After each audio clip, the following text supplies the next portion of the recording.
Contract act और lectures of law के series में आज ये हमारा लेक्चर 5 है। पिछले लेक्चर में हम section 2 interpretations clause of the Indian Contract act की बात कर रहे थे। आज हम उसी डिस्कशन को कंटिन्यू करेंगे और इसके पार्ट 2 को कवर करने की कोशिश करेंगे।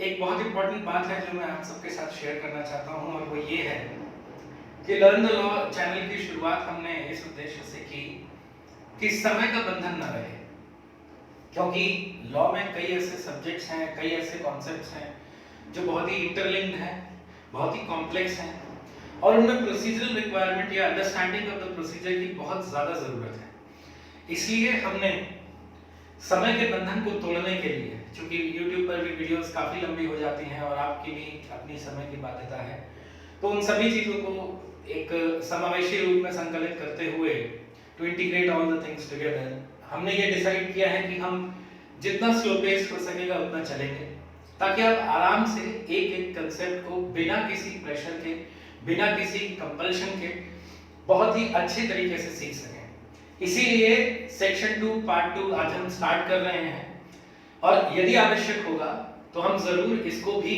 पार्ट 2 को भी कई डिफरेंट पार्ट्स में कवर करेंगे, क्योंकि सेक्शन 2 ही पूरे कॉन्ट्रैक्ट एक्ट की बेसिक आइडियोलॉजी है और सेक्शन 2 समझना हर स्टूडेंट के लिए, हर लॉ लर्नर के लिए, हर प्रैक्टिशनर के लिए एंड इवन फॉर द जजेस and teachers section 2 holds the prime importance. Section 2 से रिलेटेड जो हमने पार्ट 1 बनाया था, उसमें जो कंटेंट है, जो शुरुआती कंटेंट है सेक्शन 2 का, उसके बारे में डिस्कशन किया था। आज हम इसके क्लॉजेस के बारे में बात करेंगे और समझने की कोशिश करेंगे कि सेक्शन 2 में आखिरकार वो कौन सी ऐसी छुपी हुई चीजें हैं जो शायद अब तक आपके सामने नहीं आई। मैं ये भी उम्मीद करता हूं कि सेक्शन 2 से रिलेटेड काफी कंटेंट आपके फॉर्मल लर्निंग्स में कवर हो चुका होगा। Section 2A, section 2B, section 2C ये सब आपने पढ़ा होगा, या अगर नहीं भी आपने पढ़ा है तो आप यहाँ पर भी हम जीरो से स्टार्ट करेंगे। और जिन लोगों ने पहले से सेक्शन 2A, 2B, 2C पढ़ रखा है उनके लिए एक मेमोरी रिफ्रेशर भी होगा और साथ साथ हम कोशिश करेंगे कि जितनी मैक्सिमम वैल्यू हम इसमें ऐड कर सकें उतना ऐड करेंगे। So without wasting any other time, let's quickly start with section 2 interpretations clause part 2। तो अब जब हम सेक्शन 2 के पार्ट 2 की बात कर रहे हैं तो I will not discuss anything related to part 1। अगर आपने पार्ट 1 नहीं देखा है तो मेरी आप सभी से ये रिक्वेस्ट है कि आप पार्ट 1 देख लें, उसको समझ लें और उसके बाद ही पार्ट 2 के बारे में अपनी अंडरस्टैंडिंग, अपनी अप्रोच को शुरू करें। तो सेक्शन 2 के पार्ट 2 की जब मैं बात कर रहा हूं तो इसमें हम सिर्फ इसके क्लॉजेस को लेकर के चलेंगे। क्लॉजेस में सेक्शन 2 में 10 क्लॉजेस हैं। अगर आप डेयर एक्ट के प्रोविजन को पढ़ें तो आपको दिखाई देगा कि इसमें सेक्शन 2 में 10 क्लॉजेस हैं और ये सेक्शन 2A से सेक्शन 2J तक चलता है। मतलब इसकी जो पूरी स्कीम है वो 2A, B, C, D, E, F, G, H, I, J ऐसे करके है। सेक्शन 2A से लेकर के सेक्शन 2J ये इंटरप्रिटेशंस क्लॉज सेक्शन 2 के 10 क्लॉजेस हैं। अब इंटरप्रिटेशन क्लॉज देखिए, हेडिंग है सेक्शन 2 की इंटरप्रिटेशन क्लॉज, तो बेसिक फोकस इन्हीं क्लॉजेस पर है सेक्शन 2A से 2J। अब काफी स्टूडेंट्स ये क्वेश्चन पूछते हैं कि सर 2A से 2J को कैसे याद करें, क्या इसकी ट्रिक होनी चाहिए, कैसे इसको मेमोराइज करें, कैसे इसको समझें।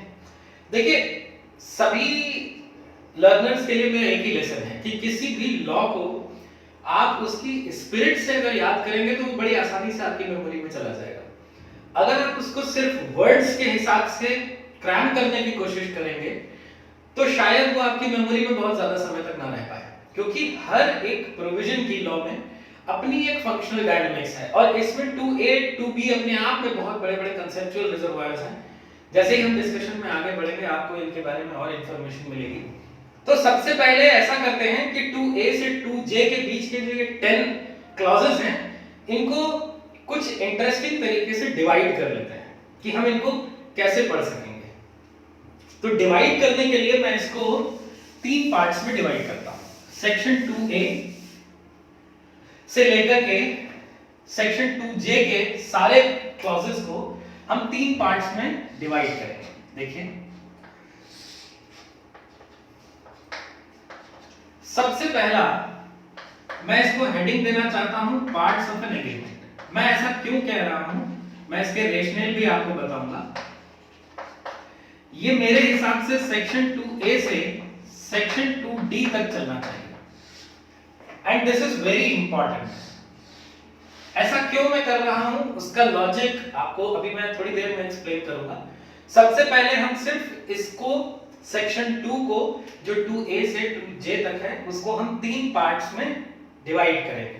सेक्शन 2A से section 2D parts of an agreement. उसके बाद का जो पार्ट है उसको मैं नाम देना चाहता हूं एग्रीमेंट, और ये एग्रीमेंट रन करेगा सेक्शन 2E से सेक्शन 2G तक। EFG 3 क्लॉजेस एग्रीमेंट में, और लास्ट जो पार्ट है उसे मैं नाम देना चाहता हूं कॉन्ट्रैक्ट, और ये चलेगा सेक्शन 2H से section 2J,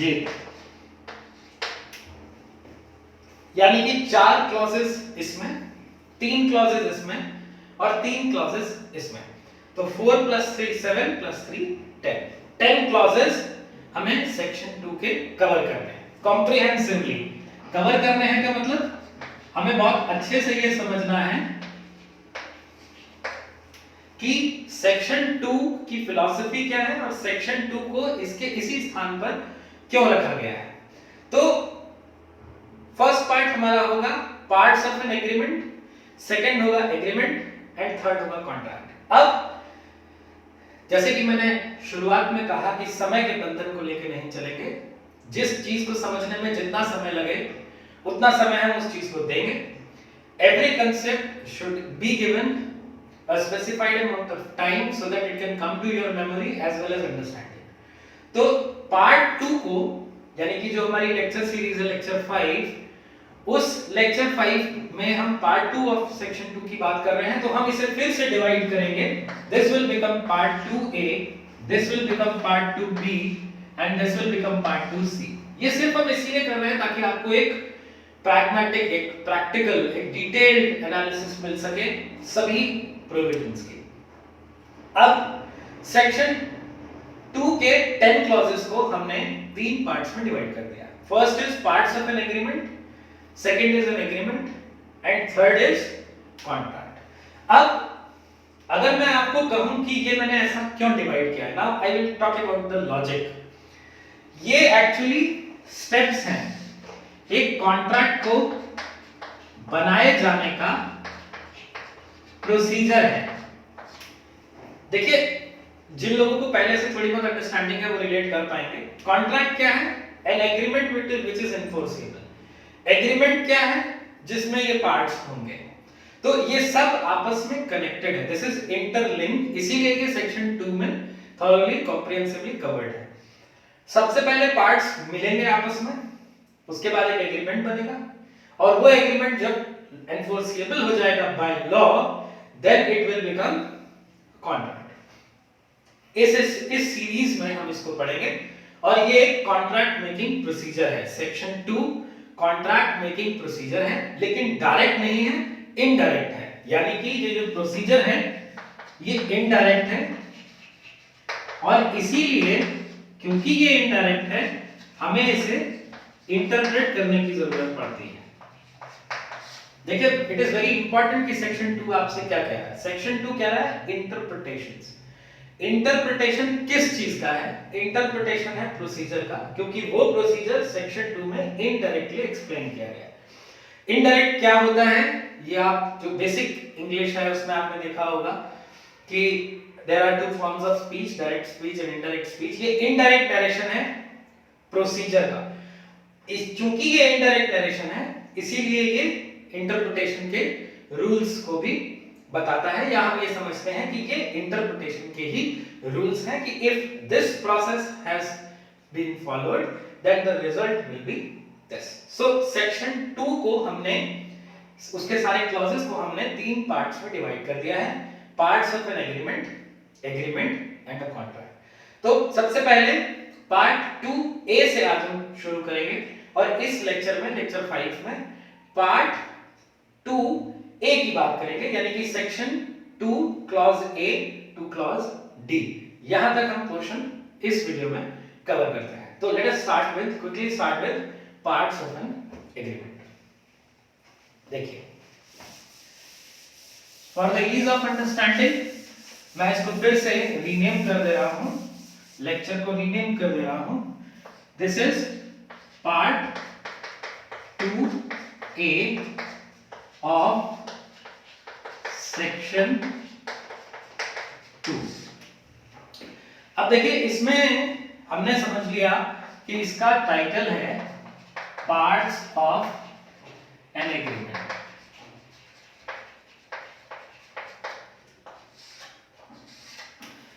section 2A to 2D ये आपको ये बताएगा कि कब आप ये समझ सकते हैं कि एक एग्रीमेंट मौजूद है।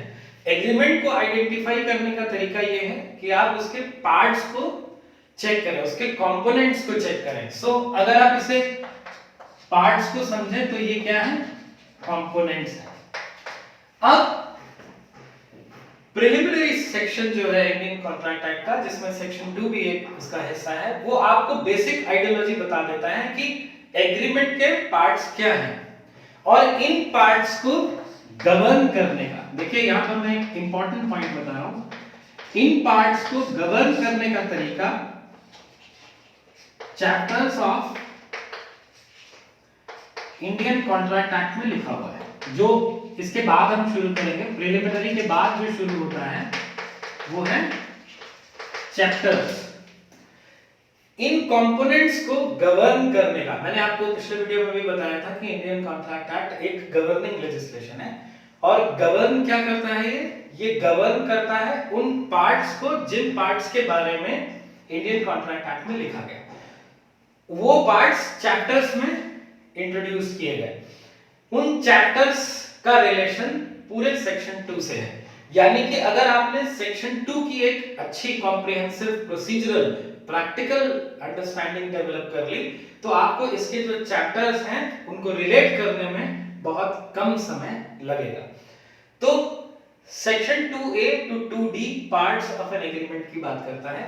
ब्रॉडली पहले हम समझ लेते हैं कि वो कंपोनेंट्स क्या-क्या हैं एज पर the provisions of Indian Contract act.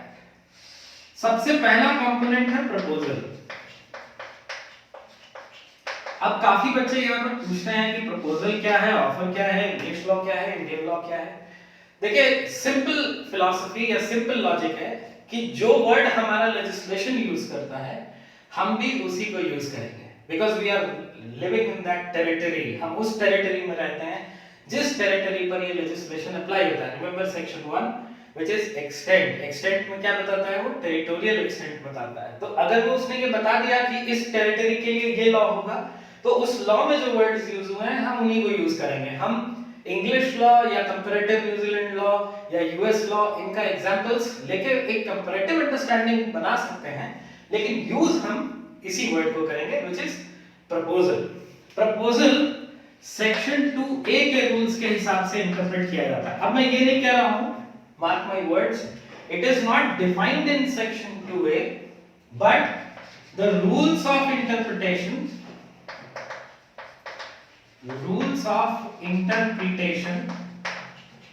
contained in section 2A lead to a result which is known as proposal। यानी 2A में जो rule of interpretation है वो proposal का result बताता है। Now section 2B प्रॉमिस की बात करता है।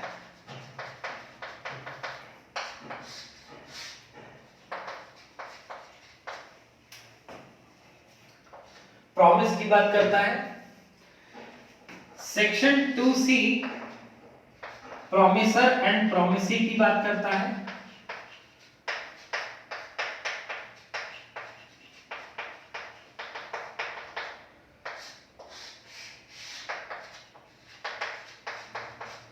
और सेक्शन 2D कंसीडरेशन की बात करता है।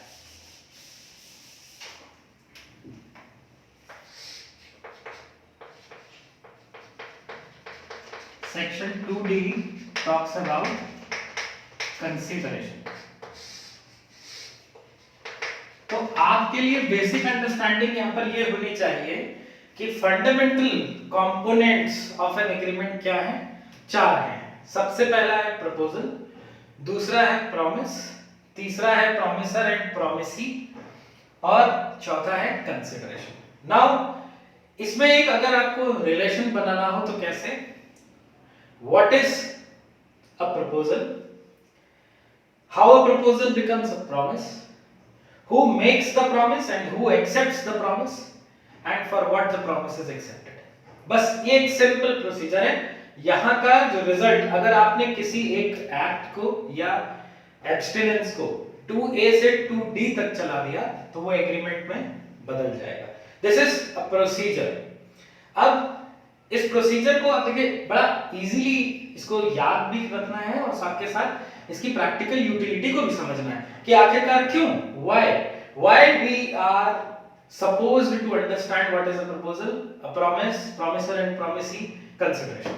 इसमें सबसे फंडामेंटल एग्जांपल मैं इसका जो आंसर है वो इसके प्रोसीजरल लॉ से निकालता हूं कि मेरे हिसाब से ये जो इतनी थ्योरी एक्सप्लेन की गई है यहां से यहां तक, इसका प्रोसीजर से डायरेक्ट लिंक है। अब देखिए ये हम सभी जानते हैं, ये एक सिविल राइट को क्रिएट करता है। कॉन्ट्रैक्ट क्या करता है? सिविल राइट को क्रिएट करता है। सबसे पहले आप लेक्चर 1 हमारा जो देखिए how to study the law, उसमें हमने आपको बताया है कि rights and duties are proportional to each other. Now this sense of proportionality यहां से निकल के आती है।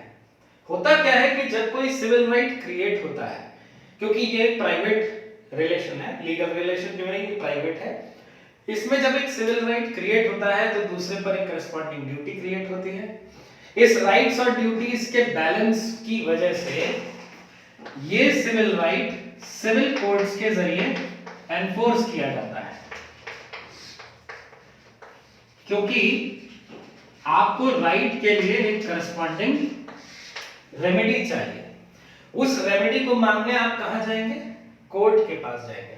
आप ये कहेंगे कि हम दो लोगों के बीच में एक प्राइवेट रिलेशनशिप है, लीगल रिलेशनशिप है, मेरे फेवर में कोई राइट क्रिएट हुआ है, उस राइट को एनफोर्स कराने के लिए मैं आपके पास आया हूं। तो कोर्ट सबसे पहले क्या करेगा? देखिए हर स्क्रूटनी में जब भी कोई डिस्प्यूट कोर्ट के सामने जाता है तो उस डिस्प्यूट की स्क्रूटनी में कोर्ट जब भी मामला कॉन्ट्रैक्ट का होगा 2A से ही स्टार्ट करेगा। कोर्ट सबसे पहले ये ढूंढेगा प्रपोजल कहां है, फिर ढूंढेगा प्रॉमिस क्या हुआ, फिर ढूंढेगा प्रॉमिसर एंड प्रॉमिसी कौन है, और फिर ढूंढेगा कंसिडरेशन क्या था। जब इतना उसको पता चल जाएगा तब वो ये समझ जाएगा कि एक एग्रीमेंट हो चुका है। फिर वो इस एग्रीमेंट की एनफोर्सिबिलिटी देखेगा, और अगर ये एनफोर्सिबल होगा तब रेस्पेक्टिव रेमेडी एनफोर्स होती है। तो ये जो अरेंजमेंट ऑफ सेक्शंस हैं ये इसीलिए इस तरह से किया जाता है ताकि कोर्ट्स को रेमेडी प्रोवाइड करते समय ये पता हो कि हमें किन स्टेप्स को फॉलो करते हुए आगे बढ़ना है। सबसे पहले वो प्रपोजल को आइडेंटिफाई करेगा, फिर प्रॉमिस को, फिर प्रॉमिसर और प्रॉमिसी, यानी कि ये बनेंगे पार्टीज टू द सूट। अगर आप थोड़ा बहुत प्रोसीजरल लॉ के बारे में जानते हैं तो आपको पता चलेगा कि प्रॉमिसर एंड प्रॉमिसी ये कौन लोग होंगे? ये लोग पार्टीज टू अ सूट बनेंगे, यानी इन दोनों में से कोई एक अपना राइट क्लेम करेगा और किसी एक के अगेंस्ट रेमेडी को एनफोर्स किया जाएगा। तो ये फंडामेंटल कंपोनेंट है पार्टीज ऑफ सूट का। और आप जानते हैं कि parties of suit is very necessary. Parties दो तरह की होती हैं, necessary parties and non necessary parties. Proper parties भी होती हैं, इंटरेस्टेड पार्टीज भी होती हैं। तो ये पूरा प्रोसीजरल लॉ का पार्ट है। लेकिन यहां पर हमें सिर्फ ये समझना है कि कोर्ट बेयर एक्ट को देख करके कैसे यूज करती है। कोर्ट बेयर एक्ट को देखेगी तो सबसे पहले कहां जाएगी? सेक्शन 2A पे जाएगी और वो ये ढूंढने की कोशिश करेगी कि क्या प्रपोजल मौजूद है, because the right is being enforced on the basis of an agreement. ये राइट कहां से क्रिएट हुआ? ये राइट एग्रीमेंट से क्रिएट हुआ। तो सबसे पहले कोर्ट उसके कंपोनेंट्स को चेक करती है। इसीलिए सेक्शन 2A में सबसे पहले प्रपोजल के बारे में रूल्स ऑफ इंटरप्रिटेशन दिए गए हैं। अब इस कॉन्सेप्ट को हम एक बार फिर से रिवाइज कर लेते हैं ताकि हमारे माइंड में ये चीज स्टोर हो जाए कि हमें सेक्शन 2A या पार्ट 2A ऑफ सेक्शन 2 को किस तरह से कवर करना है। इसको थोड़ा सा और प्रोसीजरली हम समझ लेते हैं। सेक्शन 2 मैं ये समझता हूं कि जिसे सेक्शन 2 बहुत अच्छे से क्लियर है उसे इंडियन कॉन्ट्रैक्ट एक्ट को पढ़ने समझने या यूज करने में कभी कोई प्रॉब्लम नहीं आएगी। देखिए, सबसे पहले आपके पास कोर्ट है और एक पर्सन है, इसीलिए ये वर्ड यूज किया जाता है इंडियन कॉन्ट्रैक्ट एक्ट में भी। इस पर्सन के पास एक राइट है या कोई ड्यूटी है और इस राइट को ये कोर्ट के जरिए एनफोर्स कराना चाहता है,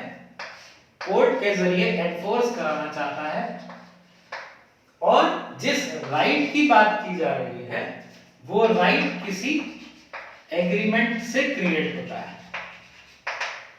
इसको हम रिफाइंड लैंग्वेज में लिखते हैं, it is based on some agreement. ये राइट किस पर बेस्ड है? किसी एग्रीमेंट पर बेस्ड है। सिंपल है, अगर ए और बी के बीच में कोई एग्रीमेंट हुआ तो ए के पास अगर कोई राइट है तो वो राइट कैसे आया? क्योंकि वो एग्रीमेंट बना। वही चीज यहां पर है, इस राइट का इस एग्रीमेंट से डायरेक्ट रिलेशन है। इस राइट को ये पर्सन कोर्ट में एनफोर्स कराना चाहता है, यानी कि कोर्ट से किसी तरह की रेमेडी चाहता है। अब वो रेमेडी क्या है इसके बारे में बाद में बात करेंगे, आगे बात करेंगे। अभी सिर्फ इतना समझना है कि ये पर्सन कोर्ट के जरिए कोई रेमेडी लेना चाहता है। अब इस रेमेडी को लेने के लिए कोर्ट क्या करेगी या कोर्ट इस रेमेडी को इस तक कैसे पहुंचाएगी? कोर्ट के सामने भी कई सवाल हैं कि इस रेमेडी को इस पर्सन को कैसे दिलाया जाए, और जब एक प्रॉपर रेमेडी उसके करेक्ट लिटिगेंट यानी करेक्ट क्लेमर के पास चली जाती है, उसी को हम जस्टिस कहते हैं। कि justice means ensuring that right is exercised by the person who has that right without interference from anyone। Justice क्या है? हर पर्सन के पास जो राइट्स हैं उन राइट्स को उसके पास एनफोर्स करने का एक अधिकार है, वही जस्टिस है। इस रेमेडी को इस पर्सन के पास पहुंचाना है। जरूरी नहीं है कि ये रेमेडी जो है वो कंपनसेशन ही हो, ये remedy enforcement of the right भी हो सकती है। हो सकता है कि इस राइट को ही एनफोर्स कर दिया जाए, वो भी अपने आप में एक रेमेडी है। और अगर ये राइट एनफोर्स नहीं किया जा सकता है तब कंपनसेशन ही इसकी एप्रोप्रिएट रेमेडी बनेगी। तो अब कोर्ट क्या करेगी उसको समझिए। कोर्ट को रेमेडी देना है, जस्टिस देना है। अब कोर्ट क्या करेगा? सबसे पहले रेमेडी की प्रोसेस जैसे ही एक्टिवेट होती है, this is part of procedure, part of legal procedure. Remedy देना लीगल प्रोसीजर का एक पार्ट है। कोर्ट सबसे पहले क्या करेगी? Court will check, what it will check? Court has to check that number 1 subject matter is right, क्योंकि जब भी रिलीफ क्लेम की जाती है तो वो किसी ना किसी सब्जेक्ट मैटर पर की जाती है। ये सब्जेक्ट मैटर क्या है? प्रपोजल और प्रॉमिस। ये सब्जेक्ट मैटर क्या है? प्रपोजल और प्रॉमिस। एग्रीमेंट के जो फर्स्ट 2 कंपोनेंट्स होते हैं, which is proposal section 2A and promise section 2B, ये सब्जेक्ट मैटर बनता है। किसका? जब कोई पर्सन अपने कॉन्ट्रैक्चुअल या एग्रीमेंट बेस्ड राइट को कोर्ट में एनफोर्स कराने पहुंचता है, तब कोर्ट के लिए सबसे पहले ये आइडेंटिफाई करना जरूरी है कि सब्जेक्ट मैटर ऑफ डिस्प्यूट है क्या। सब्जेक्ट मैटर वो एनालाइज करता है प्रपोजल और प्रॉमिस से। नंबर 2, कोर्ट को ये भी डिसाइड करना है कि पार्टीज कौन है, यानी कि कोर्ट हमेशा अपना ऑर्डर उसी पार्टी के फेवर में या उसी पार्टी के अगेंस्ट इशू कर पाएगा जो प्रॉपर पार्टीज है। यानी कि if there is an agreement between A and B, then court has a right to issue any order और टू इशू अ जजमेंट और to decide the case either in favour of A और in favour of B, which means A और B से related ही order pass होगा। ये parties के बारे में बात करता है। तो यहां पर बात आती है प्रोमिसर एंड प्रोमिसी, यानी कि कोर्ट ये जानना चाहती है कि जो पार्टीज हैं डिस्प्यूट की वो सही होनी चाहिए, सही होनी चाहिए।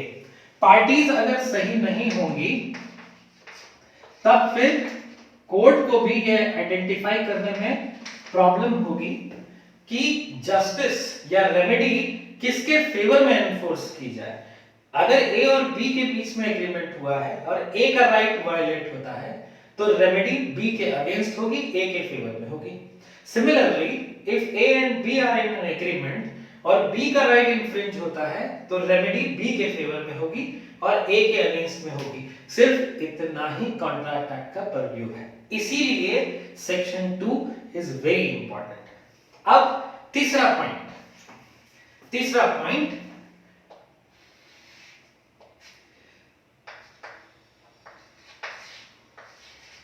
कोर्ट ये भी सोचेगा कि जो रेमेडी दी जाए उसका क्वांटम क्या हो, मतलब किस चीज के प्रोपोर्शनेट हो। प्रोपोर्शनेट टू व्हाट, जैसे कि right is proportional to duty. हमने ये इक्वेशन शुरू से पढ़ी है, right is proportional to duty. Now this equation right is proportional to duty, the value of this proportion is quantum. जो वैल्यू है इस प्रोपोर्शन की वही क्वांटम है, या लीगल लैंग्वेज में वही कंसीडरेशन है।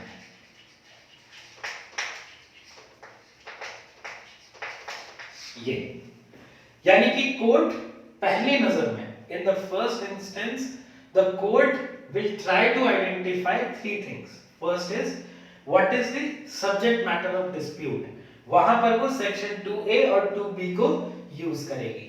Then it will look to who are the parties, who has approached the court, they are proper parties or not. If an agreement is between A and B, then A if the right of A has been violated, then A must claim the remedy, and if B's right has been violated, then B must claim the remedy. So the court will look to the parties. And third is quantum, that what kind of remedy, what sort of remedy is being asked from the court. इससे court का jurisdiction decide होता है। अगर आप civil procedure में पढ़ेंगे या देखेंगे तो आपको पता चलेगा कि सिविल प्रोसीजर में सिविल कोर्ट्स के jurisdiction को कई तरीके से डिवाइड किया जाता है, and one of them is pecuniary और financial और monetary jurisdiction। इसीलिए क्वांटम को भी चेक करना कोर्ट का काम होता है कि whether it has that authority to give that remedy to the party। तो ये इस तरह से first part which is components of an agreement complete होता है, और components of an agreement की जो यूटिलिटी है, उसको जो पढ़ने की नेसेसिटी है, वो कुछ इस तरह की है ताकि कोर्ट के, या जब भी अगर आप प्रैक्टिसिंग एडवोकेट हैं तब भी आपके सामने अगर कोई आता है कॉन्ट्रैक्ट का डिस्प्यूट लेके, तो आपको इन्हीं चीजों को चेक करना है। सब्जेक्ट मैटर क्या है, पार्टीज कौन है, प्रॉपर पार्टीज हैं या नहीं, और उसके बाद में क्वांटम। अब हम थोड़ा सा एक ब्रीफ में एनालिसिस कर लेते हैं अलग अलग section 2A, section 2B and section 2C, next section 2D। तो let us start with section 2A। If you have any question in relation to any concept which is being explained here, please mention your question or please send your questions to us so that we can improve on our content and also resolve all the doubts that you may have in your mind.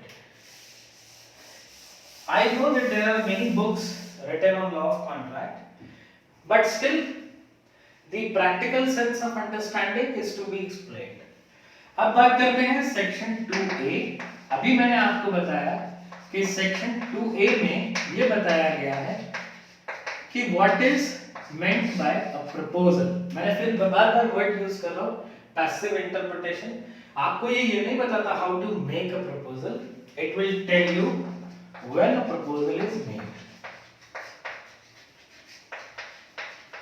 when a proposal is made, answer क्या आएगा? whatever which is given in section 2A will tell you that when a proposal is made। देखिए section 2A क्या कहता है, that when one person, पिछले lecture के हिसाब से पर्सन की डेफिनेशन आप जनरल क्लॉजेस एक्ट से लेके आएंगे। It means person can be a living individual, he can be a body corporate or an unincorporated body as well। when one person signifies to another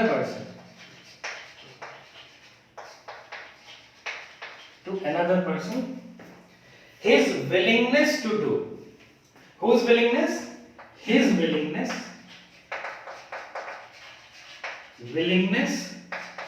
to do or to abstain from doing,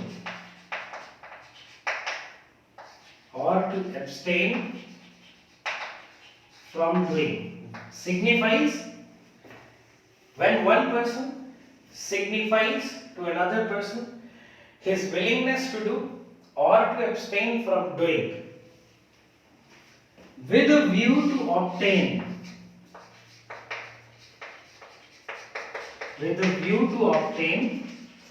assent of such other to such an act or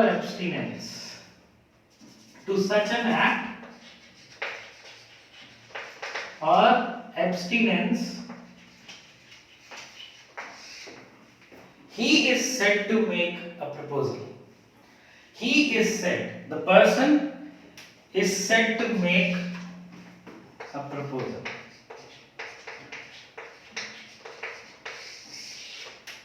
It means when one person signifies to another willingness to do or to abstain from doing with a view to obtain assent to such act or abstinence, he is said to make a proposal। तो proposal actually है क्या? Section 2A proposal को define तो नहीं करता, लेकिन section 2A ये बता देता है कि एक प्रपोजल कब माना जाएगा। when a proposal is sought to be or could be concluded to have been made। Process क्या है? when one person signifies to another person। तो यहां से what is this signification? this is communication। Simple, एक person दूसरे person को कैसे किसी चीज को सिग्निफाई करेगा? by communicating। so this person will communicate something to this person। when one person communicates to another person what? his willingness to do or to abstain from doing, this is intention। when one person signifies to another person intention with a view to obtain assent, this is another requirement, with a view to obtain assent to such act or abstinence, he is said to make a proposal। the result is the proposal। इसको थोड़ा सा classify करके समझ लिया जाए तो थोड़ा और आसान हो जाएगा। एग्जाम्पल ले लेते हैं and we will take examples which are very simple to understand। we will not immediately jump to complex corporate practices, we will just stick to the lowest level। A has some fruits। A के पास क्या है? कुछ fruits हैं। now A से मिलने के लिए B आता है और B is also present where A is present. Simple. ना उसने बुलाया ना ये आया, कुछ नहीं. A is present, B is present, but A has some fruits. A के पास कुछ fruits हैं. ये इन्हें बेचना चाहता है. A wants to sell. A wants to sell. Wants to sell. ठीक है. A के पास कुछ फ्रूट्स हैं. He wants to sell them. उन फलों को वह बेचना चाहता है. ये जो डिजायर है यही विलिंगनेस है.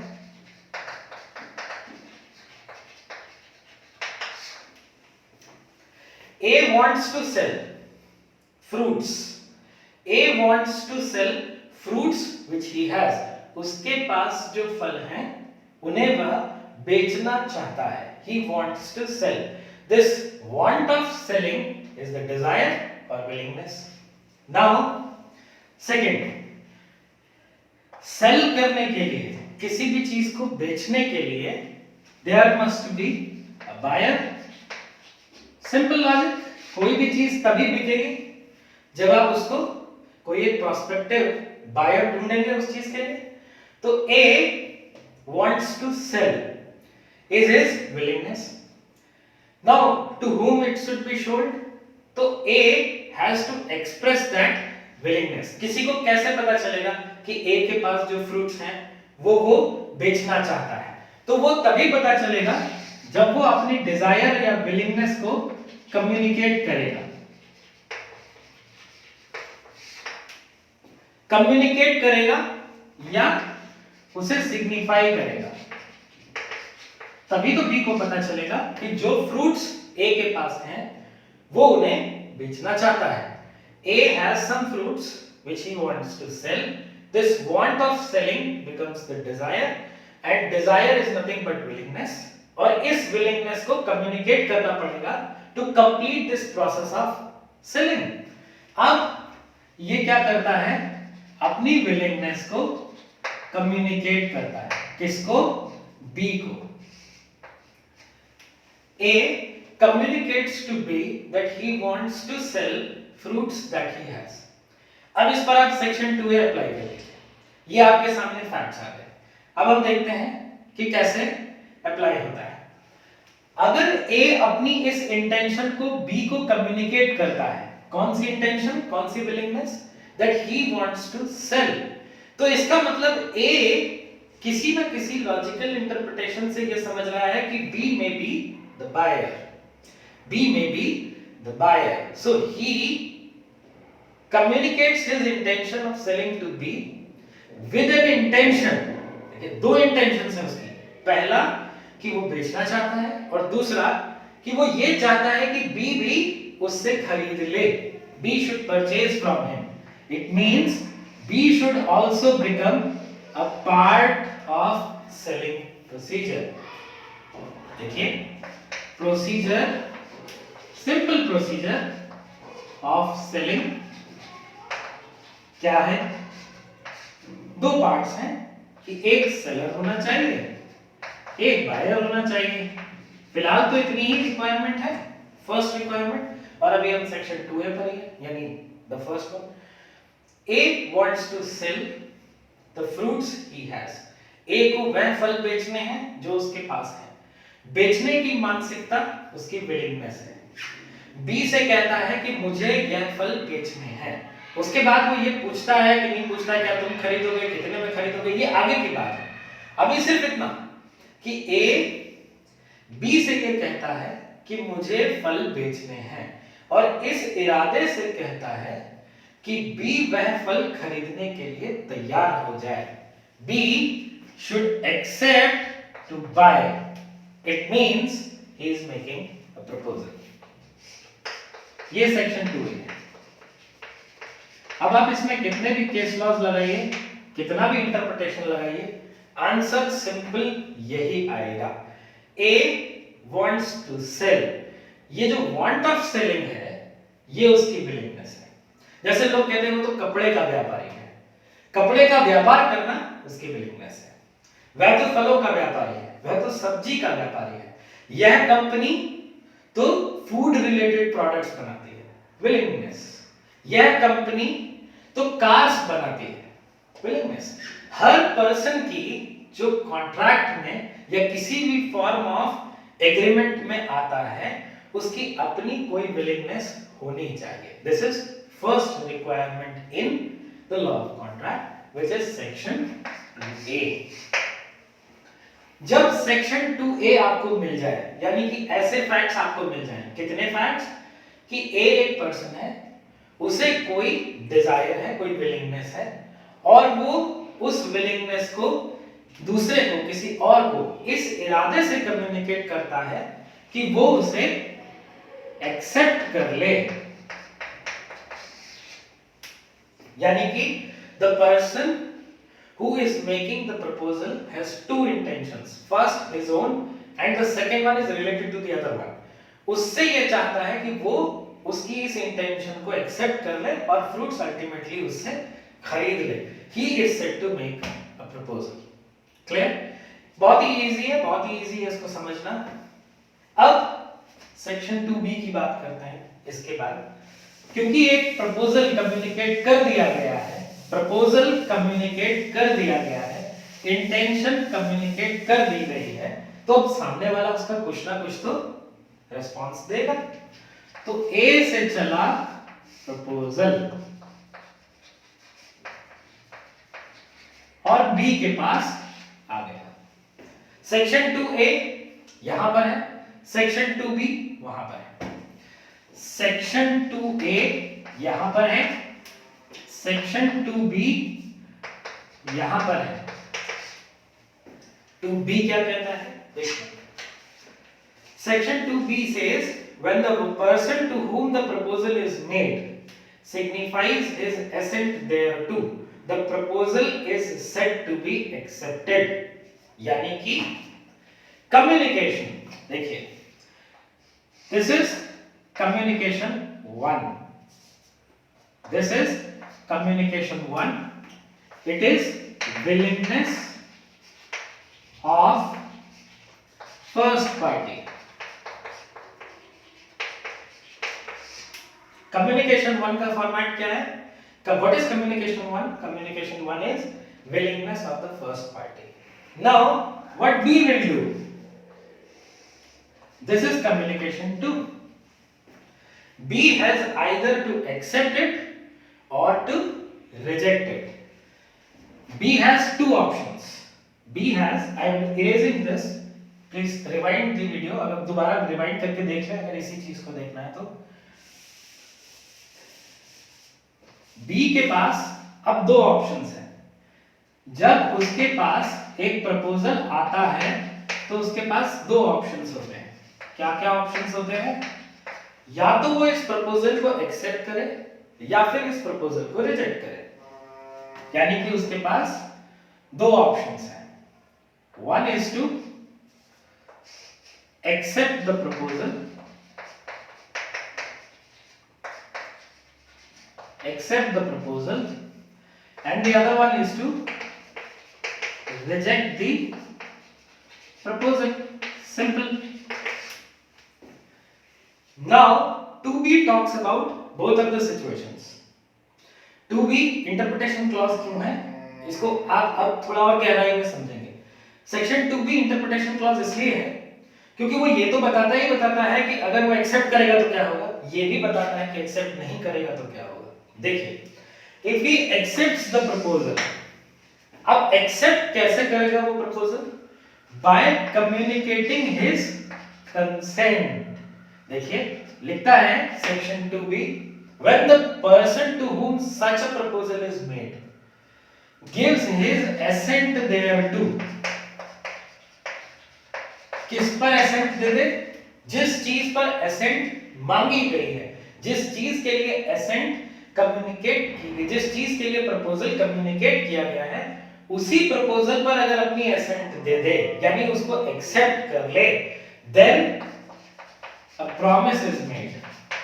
ये सेक्शन टू बी कहता है कि अगर एक प्रपोजल को कम्युनिकेट किया गया, कम्युनिकेशन 1, और उस प्रपोजल के बारे में बी के पास दो चॉइसेस थी, टू एक्सेप्ट और to reject.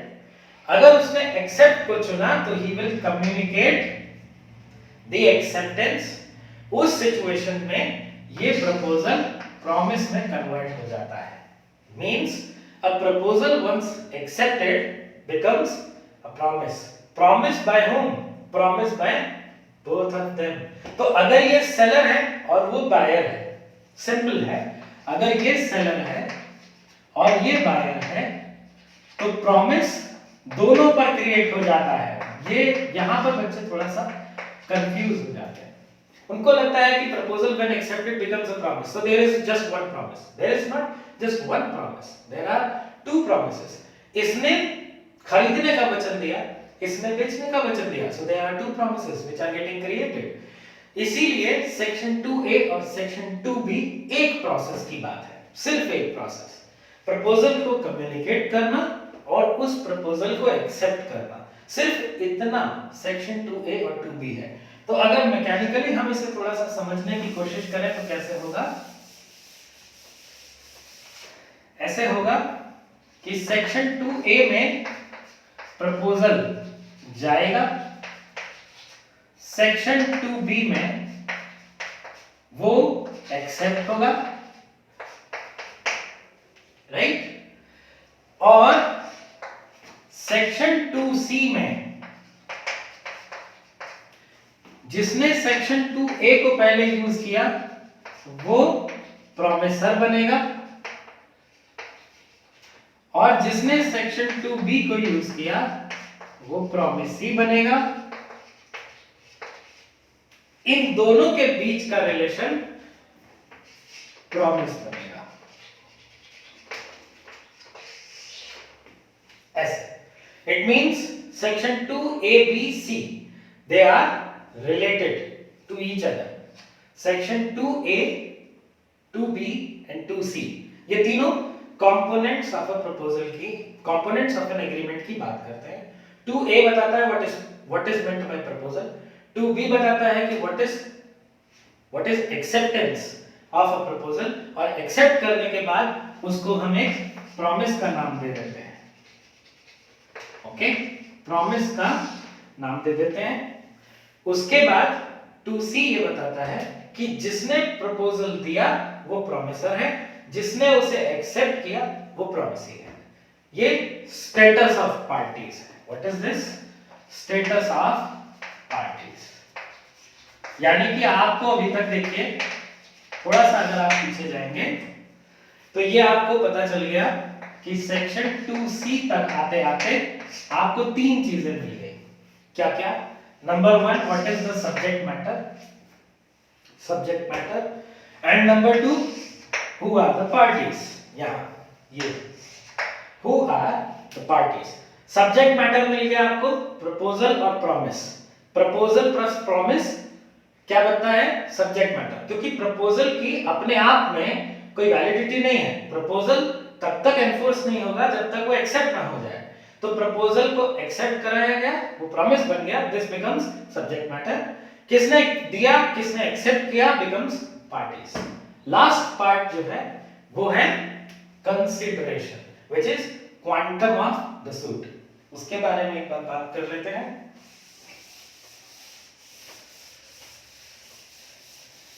Quantum of the suit which is consideration. इसके बारे में हम केस लॉज वगैरह की भी क्लासेस आगे कंडक्ट करेंगे। अभी हमारा पर्पस सिर्फ लॉ को समझना है।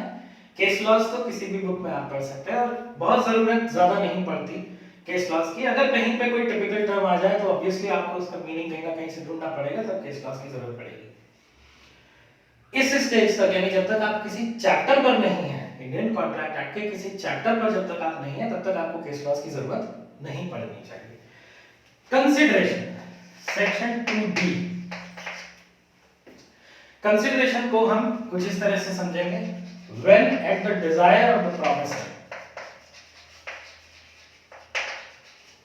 when at the desire of the promisor, this is first part, promisee or any other person, promisee or any other person.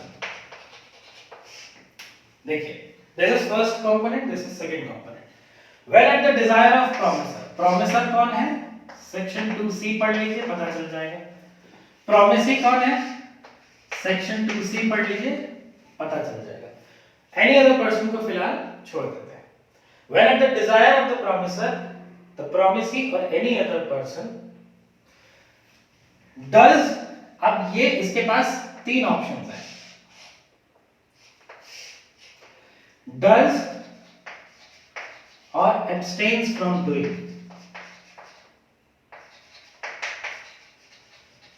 does or abstains from doing, right? दूसरा has done or abstained from doing.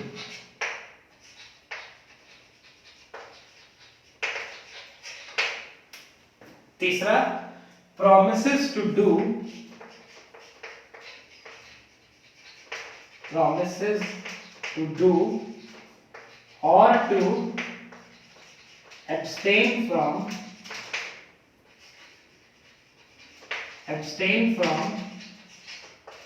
doing something. देखिए, when at the desire of the promiser, the promisee or any other person has done or does or promises to do. यहां पर सबसे important है Dzire. देखिए, consideration तब बनता है जब प्रॉमिसर ये बताए कि कंसिडरेशन क्या होगा. This must be the desire expressed by the promisor himself. Let us come back to our example. A willing to sell fruits. हम उसी एग्जांपल को वापस उठा लेते हैं जहां पर ए फ्रूट्स बेचना चाह रहा है. यहां पर आप लिख देते हैं छोटा सा, ए is willing to sell fruits. अब ए जब फ्रूट्स बेचना चाहता है तो करता क्या है कि इन फ्रूट्स की एक वैल्यू एसेस करता है. आखिरकार फ्रूट्स वो देगा तो कैसे देगा, is the important thing. Consideration वहां पर आता है जब वो वैल्यू पर कोई चीज देना चाहता है. अगर बिना वैल्यू के देगा तो गिफ्ट और एक्सचेंज बन जाएगा. Very simple. If this value is not present, it may become a gift or an exchange. हो सकता है कि कपड़ों के बदले जूते ले ले. ऐसा भी होता है. अगर आप कुछ रूरल एरियाज में जाएंगे इंडिया के, I remember in Rajasthan and in some parts of Himachal Pradesh also, exchange का प्रिंसिपल अभी भी चल रहा है, क्योंकि वहां पर जो जिन चीजों की कमी होती है लोग उन चीजों को लेते हैं और जिन चीजों की उनके पास बहुतायत है, अधिकता है, उन चीजों को एक्सचेंज में दे देते हैं. तो अगर ए किसी वैल्यू को एसरटेन करे और ये कहे कि वो वैल्यू पर ही मैं फ्रूट्स को बेचूंगा. नाउ दैट वैल्यू, अब क्वेश्चन ये आ रहा कि वैल्यू सुनते ही हमें लगता है कि पैसे से रिलेटेड कुछ होगा. This is not actually related to money. मैं सिर्फ ये कह रहा हूं कि अगर वो वैल्यूड है तो वो इस प्रोसेस में आगे जाएगा. अगर वैल्यू नहीं है तो वो या तो गिफ्ट होगा या एक्सचेंज होगा. बात खत्म. It will not be an agreement, it will not move up to an agreement. अगर उसकी कोई वैल्यू है, अब इस वैल्यू का मतलब क्या है? वैल्यू का मतलब ये है कि इससे रिलेटेड कोई एक्ट होना चाहिए या एब्स्टिनेंस होना चाहिए. या तो एक्ट होना चाहिए या एब्स्टिनेंस होना चाहिए.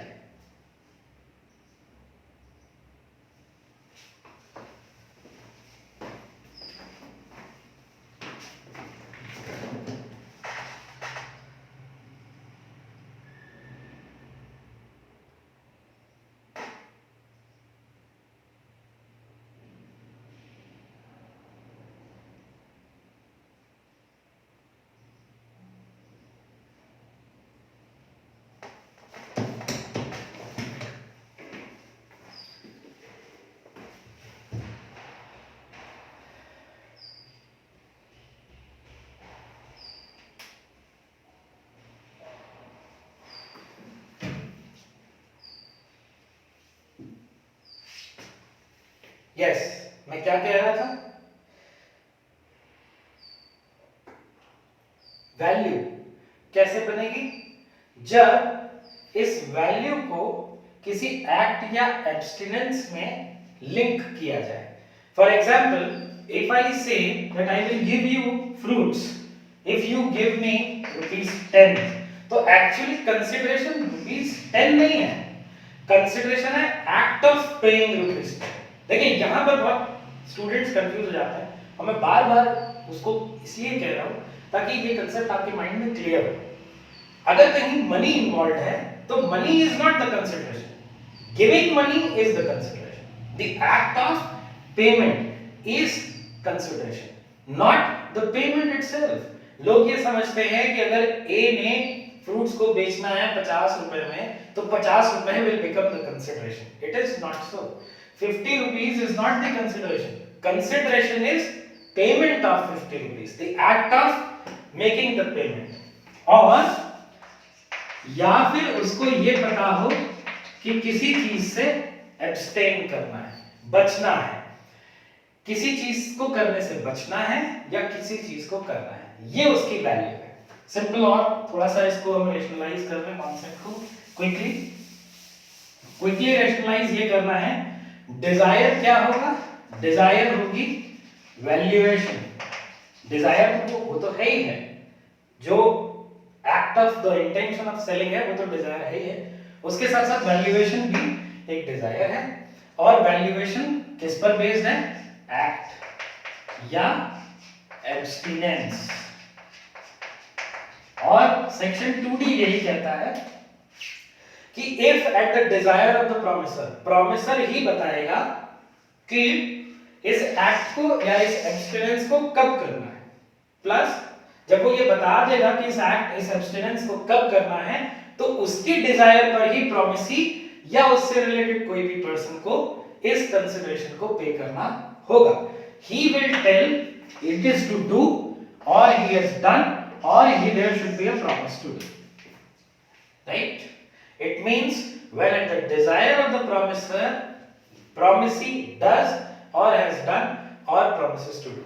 ये तीनों इसका एक्ट यानी कि जो प्रोमिसी है जिसने प्रपोजल को एक्सेप्ट किया है उसको जो भी एक्ट या एब्स्टिनेंस करना है वो प्रोमिसर की डिजायर पे करना है। यानी कि कम्युनिकेशन ऑफ अ प्रपोजल के साथ ही उसको ये पता चल जाएगा कि प्रोमिसर क्या चाहता है as a part of consideration और एज कंसिडरेशन।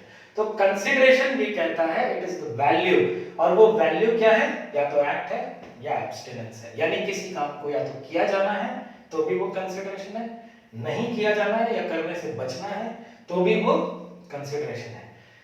प्रोमिसर ही डिसाइड करेगा कि वो क्या कंसिडरेशन लेना चाहता है। So you have now 4 components. What is a proposal? What is a promise? Who is the promiser and promisee? And what is the quantum? Now, quantum आपको यहां से पता चल गया है। यानी कि अगर सेलर ऑफ फ्रूट्स ने ये कहा था कि आप मेरे फ्रूट्स ले लीजिए और बदले में मुझे 50 रुपीस दे दीजिए, the process of paying 50 rupees, the act of paying 50 rupees is the consideration and quantum is value of 50 rupees. So court के सामने अब जो शुरुआत में जहां से हमने स्टार्ट किया था वहां से अगर लें तो कोर्ट के सामने अब तीनों चीजें क्लियर हो चुकी हैं। पहला, सब्जेक्ट मैटर क्या है, दूसरा पार्टीज कौन कौन है और तीसरा क्वांटम क्या है इस डिस्प्यूट का। सो आई होप कि section 2A, 2B, 2C, 2D आपको इस अप्रोच से काफी प्रैक्टिकली समझ में आया होगा कि 2A, 2B, 2C, 2D में दिए गए रूल्स ऑफ इंटरप्रिटेशन को किसी भी कम्युनिकेशन फॉर्मल इनफॉर्मल में हम क्यों यूज करते हैं और साथ के साथ एक एग्रीमेंट को बनाने के फंडामेंटल कंपोनेंट्स क्या हैं और वो कंपोनेंट्स मौजूद हैं या नहीं मौजूद हैं, इसका जवाब हम कैसे ढूंढेंगे। If you have any questions pertaining to any concept which is being explained here, please submit your question in the comment section. और अगर आपको लगता है that you want something to be added to this, अभी हम बहुत basic fundamentals पर हैं, तो we can not immediately jump to very high proportionals of understanding, लेकिन इतना बेसिक एक्सरसाइज इसको आप बार बार रिपीट करते रहें. We will continue with part 2b, where I will explain section 2e, 2f and 2g. Thank you very much.